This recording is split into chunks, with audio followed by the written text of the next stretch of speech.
Hi, I'm out in my garden today. It's still going to be a very hot day here in Melbourne, so I thought I'd come on early to tell you a story.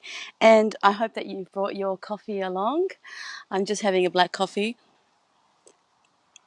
But I wanted to share stories about um, things that are happening, psychic energies, and talking about feeling your intuition and trusting your intuition because at the beginning, I remember when I started to feel energies, like for example, an energy in a house, I kind of didn't trust what I was seeing, and I kind of didn't believe that it was true or whether it was coming from a memory of a movie or something.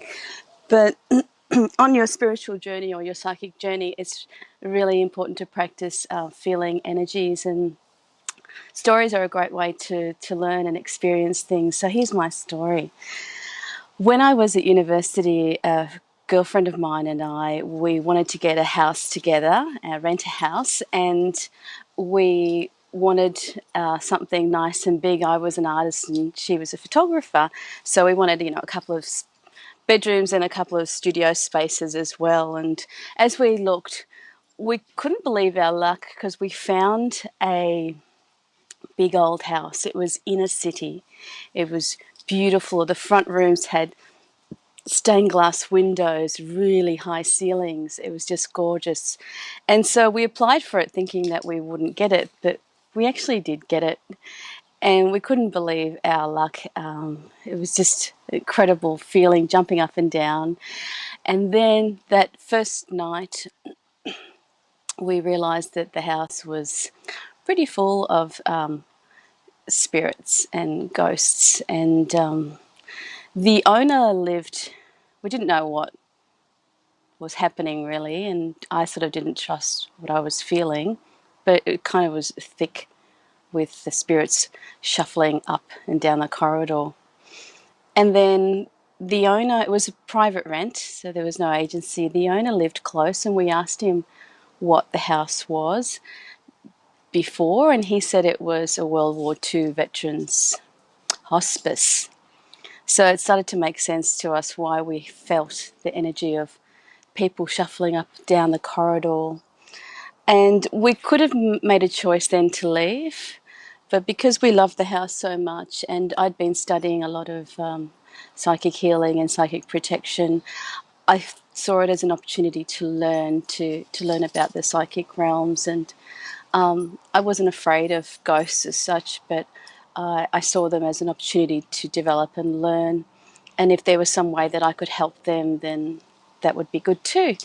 And my friend, she was sort of open to experiencing that and staying. She loved the house, and so we stayed. And a couple of weeks later, I went on a retreat, a psychic retreat to Bali, which I do often. And when I came back, my friend was more depressed. She was sadder. She wasn't going to her university photography classes. She was drinking a lot more. And I felt that there was an attachment to one of the spirits who was feeling the same way she was, attached itself to her, and was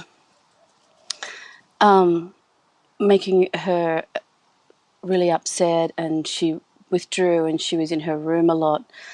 And I'd been on a retreat and I wanted to help. I wanted to see if there was some way I could clear the energy from the house, clear this space, because I knew she was a very sensitive person, but I never knew her to have such a deep depression. And I felt my heart went out to her.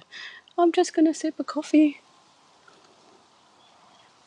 My heart really went out to her. And so what I'd learned on one of my retreats, as when I remembered, was to start to protect the house with light, with energy, with calling in guides and protectors to keep us safe. So I started doing that in my room, and I sat and I meditated, and I imagined this golden ball of light surrounding my heart, getting bigger, surrounding my energy around me, above me, to the side, beneath.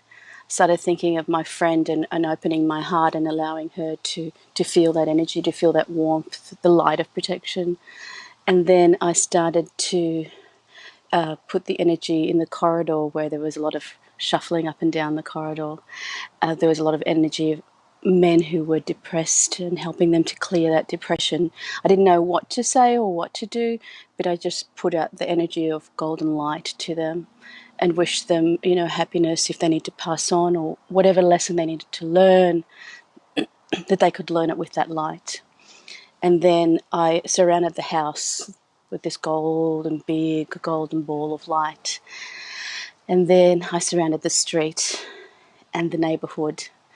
And I did that a few nights. And I felt, firstly in my room, the first night I felt that they weren't entering my room, the spirits weren't entering my room, because before this they were at the foot of my bed. My dog's running around in the background, so if you can hear things, it's my dog's playing.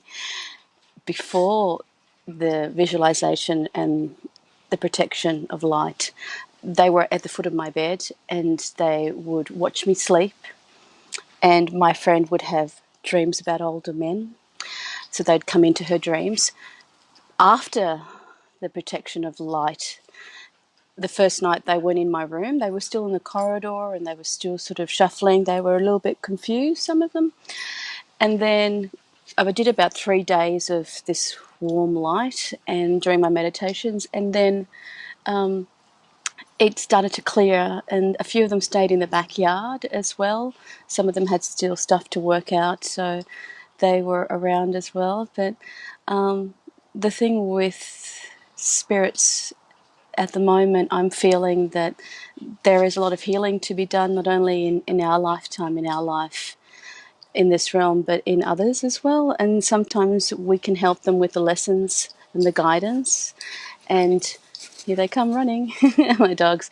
And so it's really important to be a light worker, and for me anyway, to be a light worker and to help those any way I can. And if it means learning the lessons together, it's such a beautiful healing experience for everybody involved.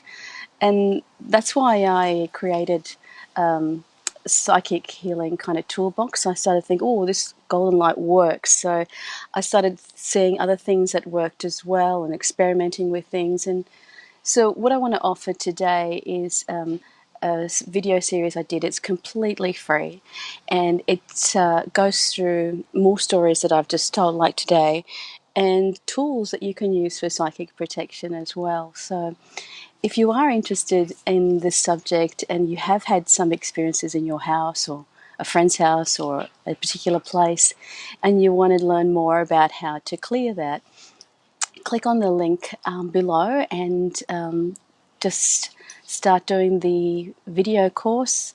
And with that course you can relate it to your own experiences, and hopefully it will help you as it helped me and my friend, who, by the way, after we did the clearing, she started going to classes again and is taking beautiful photographs now. So that's a wonderful story about how things can develop and change with psychic protection. So I hope you enjoyed that, and I'll see you tomorrow, hopefully. Thanks, bye.